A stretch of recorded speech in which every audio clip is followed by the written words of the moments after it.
우리 하나님의 말씀 욥기 9장 25절 말씀 보시겠습니다. 욥기 9장 25절입니다. 나의 날이 경주자보다 빨리 사라져 버리니 복을 볼 수 없구나. 그 지나가는 것이 빠른 배 같고 먹이에 날아내리는 독수리와도 같구나. 가령 내가 말하기를 내 불평을 잊고 얼굴빛을 고쳐 즐거운 모양을 하자 할지라도 내 모든 고통을 두려워하오니 주께서 나를 죄 없다고 여기지 아니실 줄을 아나이다. 내가 정죄하심을 당할진대 어찌 헛되이 수고하리이까. 내가 눈 녹은 물로 몸을 씻고 저물로 손을 깨끗하게 할지라도 주께서 나를 개천에 빠지게 하시리니 내 옷이라도 나를 싫어하리이다.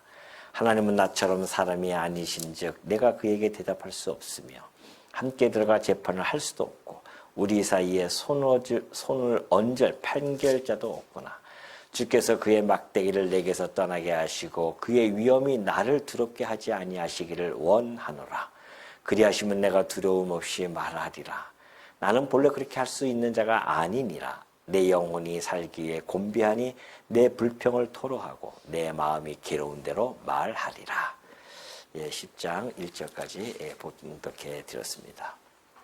우리 지난 시간에 살펴본 내용은 욥이 빌닷과의 1차 변론에 대해서 직접적으로 반박하는 그러한 내용을 살펴보았다고 한다면, 오늘은 이제 욥 스스로가 혼자서 자기를 향한 독백을 하는 그런 내용이 이제 25조부터 나타납니다.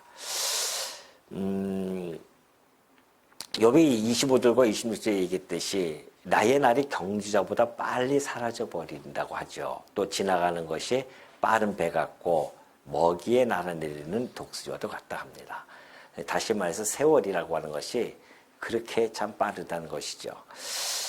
사실 우리가 살다 보면은 우리 성도들도 그렇고 뭐 일상적으로 흔히 쓰는 이야기죠. 아유, 정신없이 살아왔어. 그러죠. 정신없다고 합니다. 어떻게 살아왔어? 하면은 아이고 시간이 너무 없이 살아왔어요. 뭐 이런 이야기도 하고요. 우리가 그렇게 살아가는 존재입니다. 그러다 보면은 자기가 왜 사는지에 대한 그 삶의 의미조차 망각해버리고 살아가는 그러한 현대의 시대입니다. 현재가 그런 시대죠. 오히려 그런 것들이 더 미덕이라고 생각해요. 바쁘게 살아가는 모습이 아름답다고 이렇게 또 생각하는 그런 생각도 있죠. 어떻게 보면 우리는 아무런 생각 없이 그 바쁨이라고 하는 그 속에 우리를 내어 맡기고 살아가고 있지는 않는지 한번 뒤돌아보게 됩니다. 우리가 뭐 때문에 이렇게 바쁘게 살아갈 것인가?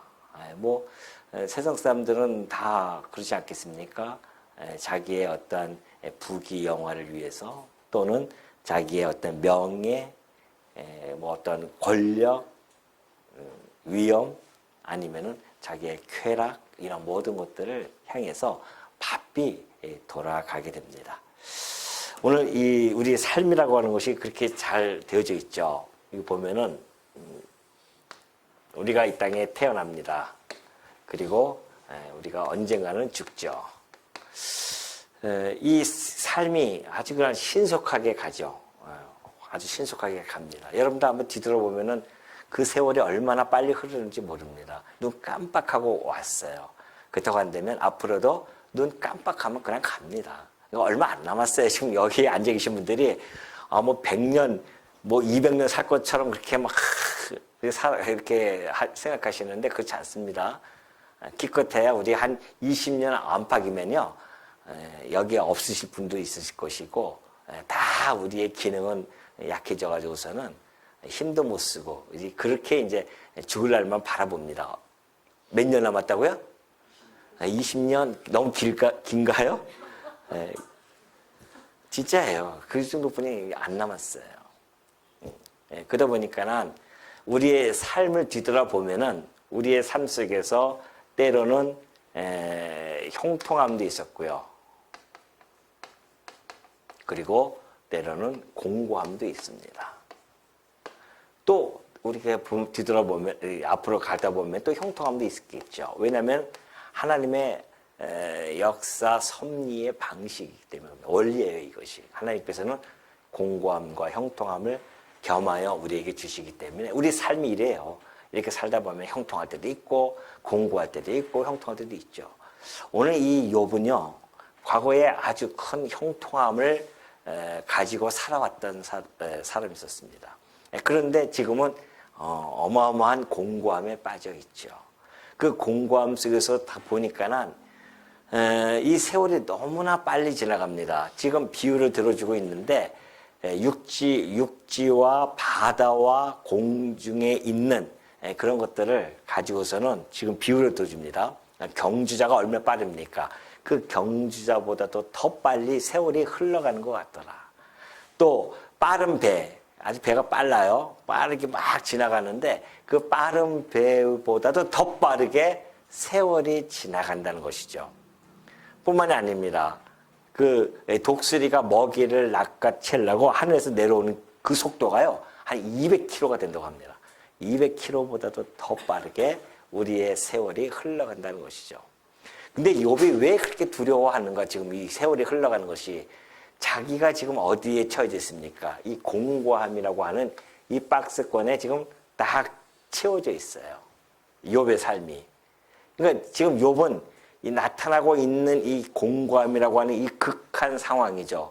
이 현상, 이 나타나고 있는 이 현상에 지금 완전히 매몰되어져 있습니다. 함몰되어져 있다는 것이죠. 이 공고함 속에 있다 보니까는 좀 더 넓게 이렇게 바라보지 못합니다. 그래서 25절에서 그래요. 나의 날이 경주자보다 빨리 사라져 버리니 복을 볼 수 없겠구나. 오늘 여러분과 저는 욥의 그 뒤의 삶을 알고 있습니다. 왜? 형통함이 있어요. 형통함. 여기서 이 복이라고 하는 것은 욥이 과거에 가졌던 이 형통함입니다. 그러니까는 자기의 소유, 그리고 자기의 어떤 위치, 그런 것들이죠. 그리고 자기가 가지고 있는 뭐 자식들, 이런 풍성함, 이런 것들이죠. 그 복을 보지 못할 것에 대한 두려움이 있습니다. 내 삶이 여기서 끝나는 거 아닌가? 이렇게 내가 정말 이 몸에서 구더기가 나타날 정도의 이 처참한 몰골 뿐만이 아니라 아무것도 없는 그런 상황 속에서 살아가고 있는데 이 세월이 점점 간단 말이죠. 만약에 이러한 형통함이 있다는 것을 알고 있었다고 한다면 아마 욥은 오늘 이 8장, 9장 이런 것들을 얘기 안 했을 거예요. 이런 독백이 없었을 것입니다. 형통함이 알고 있으니까. 그런데 욥은 이걸 좀 모르고 있습니다.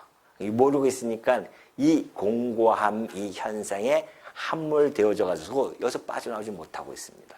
여기서 괴로워 몸부림치고 있는 것이죠. 그래서 여기서 인생이 끝날 수도 있단 말입니다. 거기에 대한 두려움이 있는 거죠. 오늘 우리 성도님들은 혹시 그런 두려움 없습니까? 혹시 지금 내가 살고 있는 이 형편, 이 상황, 더 나아질 것 같지도 않고 이런 상황 속에 있는데 이러다가 내 인생 끝나는 거 아니겠는가? 소위 우리가 보면은 누구예요? 빌 게이츠는 저 윈도우라고 하는 것도 이렇게 남기고 또 스티브 잡스는 애플이라도 남겼는데 나는 아무것도 못 남기고 이렇게 살다가 죽는 것인가?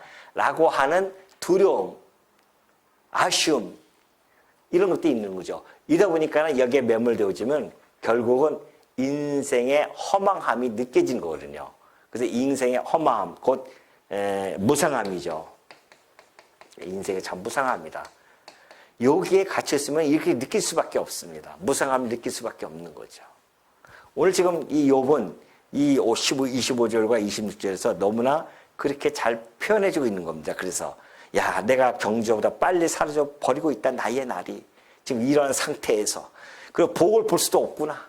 그 지나가는 것이 빠른 배 같고 먹이에 날아내리는 독수리와도 같구나라고 그렇게 이야기하는 거죠. 그러니까 여기서 이 공고함 속에서 여기에 갇혀 있지 말고 사실은 성도는 조망을 해야 됩니다. 조망이죠. 뭐에 대한 조망? 이 공고함에 갇혀 있는 것이 아니라 삶의 전체적인 하나님이 나를 섭리해 가시는 그 섭리에 대한 조망을 할 수 있어야 된다는 것이죠. 그래서 우리는 이 조망을 하면서 우리 삶의 대전제가 뭡니까? 우리가 살아가는 대전제가 주를 위하여 아니겠습니까? 그래서 우리는 주를 위하여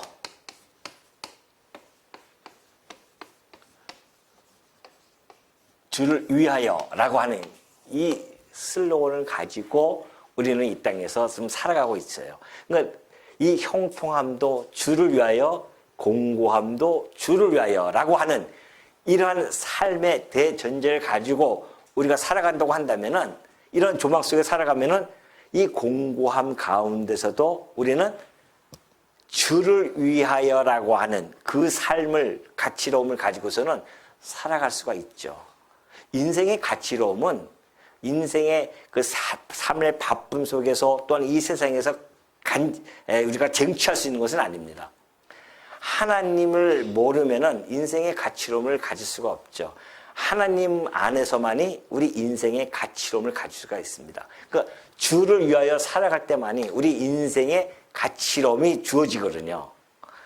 그래서 우리가 이 공감 속에서도 비록 내 몸에 구더기가 날 정도로 그 몰골이 처참한다 할지라도, 그런 처참 속에서도 내가 주를 위하여 살아간다는 그 마음가짐만 가지고 있다고 한다면은 결코 그 삶은 비참함으로, 허무함, 무상함으로 끝나는 것이 아니라 가치로운 삶으로 살아갈 수 있다는 겁니다. 이것이 성도에게 주어진 행복 아니겠습니까? 물론 우리가 형통함이 있으면 참 좋죠. 그 이후에 형통함도 있으면 얼마나 좋겠습니까? 그러나 우리에게는 뭐가 있어요? 우리에게는 궁극적 형통함은 이것이 있단 말입니다. 이 삶의 과정 속에서의 형통함보다도 궁극적인 형통함을 우리가 가지고 있잖아요. 영원한 기업, 영원한 우리의 부활의 몸을 가지고 영원토록 하나님을 주를 위하여 찬양하면서 살아가는 그 궁극적인 형통함을 우리는 이미 간직하고 있는 그런 성도들이기 때문에, 여기서 우리가 비록 공고하면서 그친다 할지라도 우리의 삶이 결코 무상함으로 끝나지 않는다.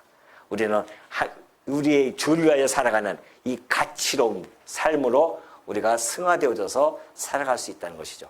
그렇기 때문에 이것이 이런 조망이 우리가 필요한 겁니다. 우리 삶의 전체적인 조망을. 너무 거기에 갇혀 있으면 안 돼요. 어떤 상황이 딱 나타난다고 해서 그 상황이 갇혀 있어가지고서는 쩔쩔매지 마시고 좀 더 그럴 때일수록 우리의 시야를 넓혀 나가야 됩니다. 내가 태어났을 때부터 지금까지 인도에 가신 그 하나님의 손길, 그러면 앞으로 또 인도에 가실 그 하나님의 손길을 생각하면서 살아가는 것, 이것이 성도 아니겠어요? 그러기 위해서 우리가 지금 이 말씀을 상고하고 하나님을 경외하고 그렇게 하면서 살아가는 거 아니겠냐 말이죠. 그래서 우리가 지금 이런 전체적인 걸 바라보는 성도의 삶이야말로 정말 아름답고 고귀한 그런 삶으로서의 우리가 삶을 영위할 수 있다는 겁니다.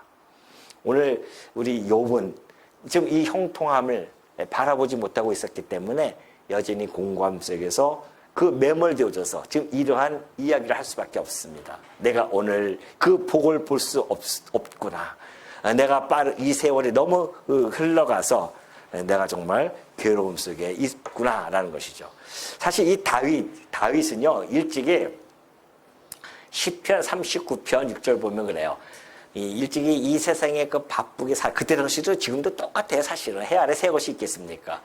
진실로 각 사람은 그림자같이 다니고 헛된 일로 소란하다고 합니다.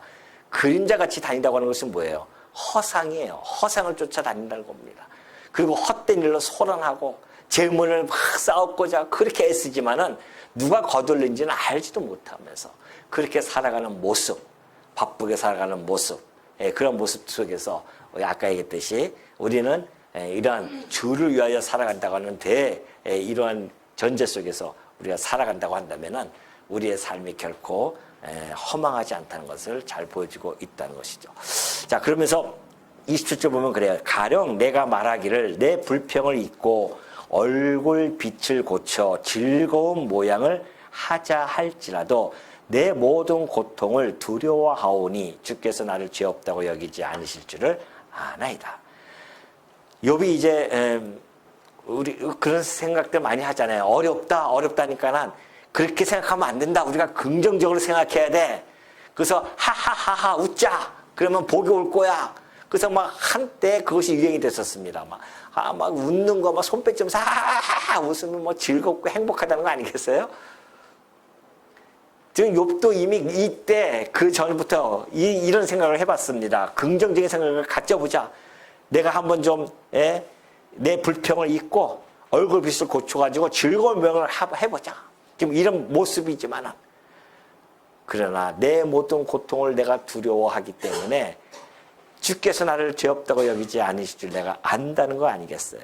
아무리 마음을 바꾸고 행동을 고치려고 해도 지금 이 고통으로 오는 그 두려움으로 인해서 곧 어쩔 수 없는 그 고난의 고통의 그 현실, 그걸로 인해서 절망 상태에 빠질 수밖에 없음을 다시 한번 토로하는 겁니다.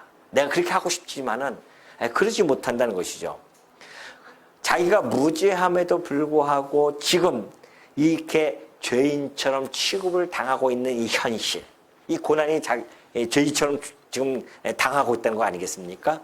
그렇게 당하고 있는 그 고난의 모습, 그러니 내가 어떻게 기쁨을 가질 수 있겠느냐라고 지금 토로하고 있는 겁니다. 그러니까 이 하나님께서 나를 죄 없다고 여기지 않으신 줄을 안다는 것이죠. 사실은 자기는 무죄함에도 이렇게 좀 어려움을 당하고 있는데, 그래서 지금 그럼에도 불구하고 하나님께서는 자기를 죄 있다 생각하시면서 이렇게 자기를 죄인처럼 취급하시는 그 모습 앞에 지금 괴로움을 토로하고 있는 것을 보여주고 있는 겁니다. 사실 이 정죄에 대한 두려움, 욥도 여전히 가지고 있죠. 욥도 여전히 그 정죄에 대한 두려움이 있는데, 그런 걸 보면은 우리가 신약 성도에게 있어서는 그리스도 안에 있는 자들에게는 정죄함이 없다라고 하는 그 놀라운 복음이 얼마나 큰 메시지인지를 우리가 다시 한번 깨닫게 되어집니다. 구약 백성들은 여전히 그 정죄에 대한 두려움이 있거든요. 근데 우리 그리스도 안에 있는 자들은 더 이상 정죄함이 없다. 이것이 복음 아니겠어요? 그 복음 속에 있는 자들에게는 이 욥처럼 지금 이 두려워하는 그 모습을 가지고 있는 것이 아닙니다. 예수님께서 이 땅에 오셔서 복음을 전파할 때에 그걸 이미 아시고서는 우리들에게 평안을 끼쳐준다고 말씀해 준 바가 있죠. 요한복음 14장 27절 보면은 평안을 너희에게 끼치노니 곧 나의 평안을 너희에게 준다 그래요. 나의 평안을. 이 평안은 세상이 주는 것 같지 않다는 겁니다. 그러니 너희는 마음에 근심도 하지 말고 두려워하지도 말라. 우리에게 평안이 있다고 하는 것은 정죄하지 않는 결과입니다. 우리가 정죄를 받지 않기 때문에 평안함이 있는 거죠. 정죄하지 않는 자에게 오는 또 하나의 결과는 빌립보서 4장 4절의 말씀처럼 주 안에서 항상 기뻐할 수가 있습니다. 이 세상에서 어떻게 항상 기뻐하겠습니까? 근데 우리는 항상 기뻐할 수가 있어요. 어디에서요? 주 안에서. 왜요? 주 안에 있는 자들에게는 정죄함이 없기 때문에 그렇다는 겁니다. 그러니까 늘 정죄함을 받는 자들은 두려움 속에 있을 수밖에 없죠. 오늘 이 욥도 역시 마찬가지입니다. 내 모든 고통을 두려워하오니 주께서 나를 죄 없다고 여기지 아니하실 줄 아나이다. 내가 정죄하심을 당할진대 그러잖아요. 29절이니까 내가 정죄하심을 당할진대 어찌 헛되이 수고하리. 하나님께서 나에게 이미 유죄 판결을 내리신 마당에 내가 무슨 결백을 입증하려고 수고하는데 무슨 소용이 있겠습니까? 라고 하는 이야기입니다. 그러면서 자기는 눈 녹은 물로 몸을 씻고 잿물로 손을 깨끗하게 할지라도 주께서 나를 개천에 빠지게 하시리니 내 옷이라도 나를 싫어하리라 그래요. 여기서 이 눈, 이 잿물 이것도 이제 동의대구법이라고 해가지고서는 같은 의미를 가진 그런 단어를 사용을 했죠. 그래서 이것은 표면적으로 보면은 육체를 정결하게 하는 그런 것을 묘사해 주고 있습니다. 그러나 실제로는 욥이 가지고 있는 어떤 내면적 또는 도덕적인 그러한 것들을 정화하고자 욥은 끊임없이 노력을 했다는 겁니다.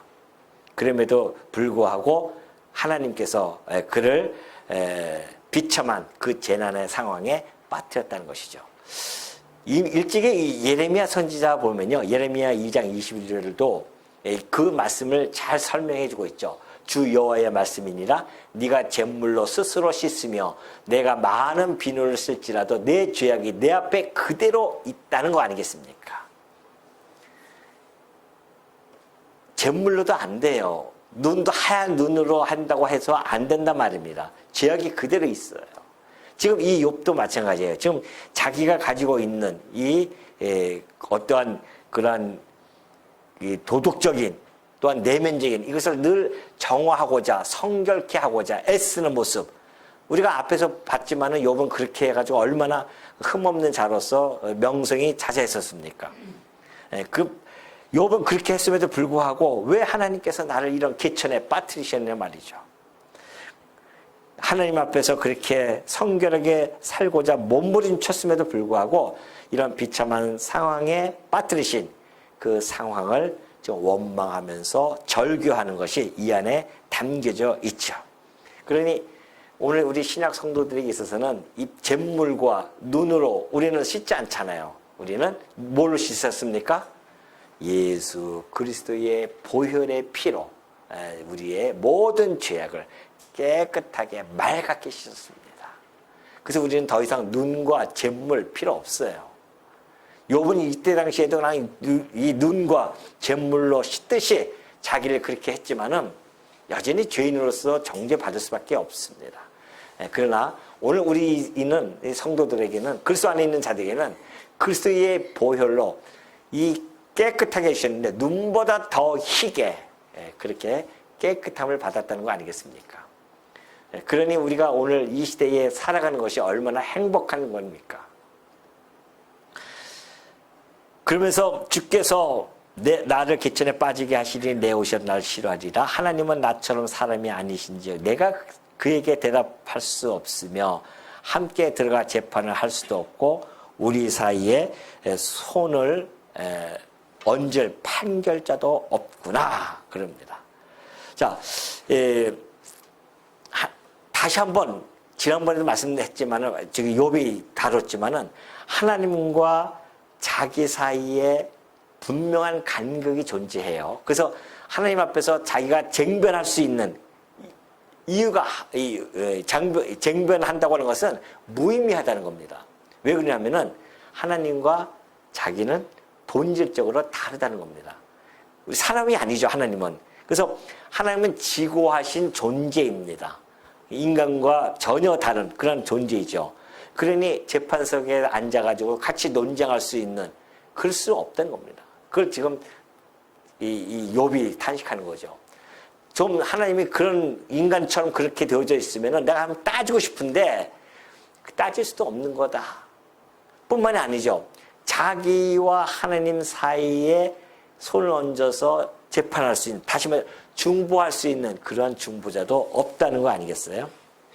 지금 자신을 괴롭히는, 괴롭게 하시는 그 하나님, 또 자기도 까닭도 모른 채 이런 괴로움을, 고통을 당하는 이런 사이에 누군가 이렇게 와가지고서 좀 중재했었으면 좋겠다는 거 아니겠습니까? 왜 하나님이 그렇게 하시는지, 왜 내게 이런 고통을 주시는지, 좀 누가 와서 중재해 줬으면 참 좋겠다. 근데 그러한 자가 없음을 지금 33절에서 토로하고 있는 겁니다. 그러니 욥이 지금 이 중재자의 이 필요성을 너무나 지금 부각시키고 있는 거 아니겠습니까? 오늘 우리 성도들에게는 어떻습니까? 우리에게는 중보자가 있습니다. 그래서 우리는 이렇게 욥처럼 고민 속에, 고통 속에서 독백할 필요가 없습니다. 왜요? 우리에게는 중보자가 있다는 거 아니겠어요? 디모데전서 2장 5절 보면은 하나님은 한 분이시여 또 하나님과 사람 사이의 중보자, 하나님과 사람 사이의 중보자가 꼭 필요합니다. 욥이 얘기했듯이 하나님은 나처럼 사람이 아니기 때문에 어떻게 할 수가 없어요. 근데 인간이면서 신인, 하나님이신 그 중보자가 꼭 필요해요. 그 중보자가 2000년 전에 이 땅에 오신 거 아니겠습니까? 그 욥 시대 때는 없었죠. 욥 이후에 한참 지나서야 우리 중보자가 이 땅에 오신 겁니다. 그래서 그분이 곧 사람이신 그리스도 예수다, 그렇게 표현해 준 거예요. 그러니 그 중보자가 하신 일은 뭡니까? 요한일서 2장 1절 보니까 나의 자녀들아 내가 이것을 너희에게 쓰면 너희로 죄를 범하지 않게 하려 함이라. 만일 누가 죄를 범하여도 아버지 앞에서 우리에게 대언자 곧 중보자가 있으니 곧 의로우신 예수 그리스도시니라 그러잖아요. 그분이 우리의 대언자로서 우리의 범죄했을 때에 아버지 앞에서 중재하실 수 있는 분이십니다. 이 중보자가 우리에게는 너무너무나 필요했었는데 욥도 그 중보자가 필요한데 욥이 중보자가 없으니까 이런 고통을 지금 이야기하는 겁니다. 우리 사이에 손을 얹을 하나님과 나 사이에 손을 얹어서 해결해 줄 수 있는 그러한 재판 판결자가 중보자가 없음을 그가 토로하고 있는 것이죠. 그러면서 34절을 보면은 주께서 그의 막대기를 내게서 떠나게 하시고 그의 위엄이 나를 두렵게 하지 아니하시기를 원하노라. 그리하시면 내가 두려움 없이 말하리라. 나는 본래 그렇게 할 수 있는 자가 아니니라. 내 영혼이 살기에 곤비하니 내 불평을 토로하고 내 마음이 괴로운 대로 말하리라. 그래요. 자, 주의 막대기가 내게서 떠난다고, 그 고통이죠. 자기가 그 고통에서 만약 하나님이 걷어가 주신다고 한다면 자기 자신이 지금 처해 있는 이 고난, 이 혹독한 고난으로부터 벗어나기를 간절히 소망하면서 만약에 그렇게 해주신다고 한다면 내가 두려움 없이 하나님께 말할 수 있다. 변론하고자 한다는 것이죠. 원래는 자기가 그렇게 할 수 있는 자는 아닙니다. 알고 있죠. 그렇지만은 내 영혼이 살기에 너무 곤비하다는 겁니다. 너무 힘들어요 지금. 그리고 내 불평을 내가 토로하고 싶다는 겁니다. 저 친구들에게 자신의 처지 또한 자기의 생각을 그 친구들에게 말해봤자 먹히지도 않고 차라리 하나님께 내가 말하고 싶습니다. 이 자신의 이 억울함, 이것을 내가 직접적으로 하나님께 말하고 싶다. 이것이 이제 10장 1절의 말씀이에요. 그래서 내 마음이 괴로운 대로 하나님께 말하고 싶습니다. 그래서 2절에 보면 내가 이제 하나님께 아뢰옵니다 하면서 쫙 10장 2절부터 22절까지가 하나님께 아뢰는 겁니다. 자기의 이 고통에 대한 왜 이렇게 하시는지, 왜 이렇게 이런 고통을 내게 주셨는지, 내가 이렇게 뭘 잘못했는지, 뭐 이러면서 이제 하나님한테 변론을 하게 되죠. 얼마나 힘들면 그래요. 거기 보면은 10장 1절에서 그러잖아요. 내 영혼이 살기에 너무너무 곤비하니까 더 이상 어떻게 견딜 수 없으니까 내 불평을 토로할 수밖에 없습니다. 내 마음이 괴로운 대로 내가 말할 수밖에 없습니다. 라고 하면서 지금 자기의 이제 모든 고통을 하나하나 설명해 가기 시작할 겁니다. 오늘 우리 이 욥의 이 모습을 보면서 욥이 여전히 이 고난 공고함 속에 빠졌을 때는 어쩔 수 없구나. 이것이 오늘 우리 욥에 통하여서 우리가 다시 한번 우리를 뒤돌아볼 때는 우리가 하나님께서 예수 그리스도를 통하여서 우리로 하여금 주를 위하여 살아가게 해주시고 이 모든 나의 삶을 조망할 수 있게 해주셨다는 것에 얼마나 감사한지 모르죠. 이 욥처럼 이 공고함에 빠져 있다고 한다면은 우리도 이 안에서 허우적거릴 수밖에 없습니다. 혹시 여러분도 혹시 고난 속에 있다고 하면은 여기에 너무 함몰되어져 있으면 안 됩니다. 우리 시야가 너무 좁아지면 안 돼요. 그러면 막 인생의 무상함을 느끼죠. 내가 이 땅에 왜 태어났는가? 하나님은 까맣게 잊어버려요. 하나님께서 왜 내게 이 공고함을 주셨느냐 하면서 이쪽으로 올라가야 되거든요. 내게 하나님이 왜 형통함을 주셨을까 하면서 올라가야 되지. 형통함 속에서 빠져가지고서는 이것도 마찬가지입니다. 이 형통 속에 빠져버리면요, 여기서 막 자기가 최고인 줄 알고 뭐 잘난 줄 알고 교만 속에서 살아간단 말이죠. 여기도 마찬가지예요. 여기도 함몰되어지면 안 돼요. 형통함에 함몰되어지면 안 됩니다. 공고함에 함몰되어지면 안 되듯이 형통함에도 함몰되어지면 안 돼요. 우리 성도들은. 형통함에도 공고함에도 하나님이 왜 나를 형통함을 주셨는지, 하나님이 내게 왜 이 공고함을 주셨는지를 이 멀리 하늘에서 이렇게 조망하듯이 내 삶을 전체적으로 섭리하시는 하나님의 손길 안에서 조망이 되어져야 되고, 이 조망 앞에는 내가 주를 위하여 살아가야 되는 것인데, 이 모든 것이 형통함도 주를 위하여, 공고함도 주를 위하여 살아가는 것. 그래서 우리가 주를 위하여 살아간다고 하는 이 삶의 조망을 다시 한번 욥의 삶을 통해서 깨닫게 되어지고요. 뿐만이 아니죠. 우리가 정죄함을 당하지 아니한다고 하는 것. 이 욥은 그 정죄함 때문에 두려워하는데 우리는 그 정죄함을 두려워하지 아니하고 오히려 평안과 기쁨 속에서 살아갈 수 있게 되어졌다는 것. 뿐만이 아니라 우리는 이 중보자가 없어서 욥은 이 고통을 지금 막 토로하고 있는데 우리에게는 참 중보자가 이 땅에 오셔서 우리가 하나님과 우리 사이에 중보를 해주시고 하나님과 우리 사이에 부자 간의 관계를 형성시켜 주셔서 하나님 앞에 우리가 마음대로 나아갈 수 있게 해주셨다는 것에 대한 이 감사와 찬양과 이 영광을 끊임없이 여러분의 입술에서 토해내시는 주의 종들 되어지시기를 당부드립니다.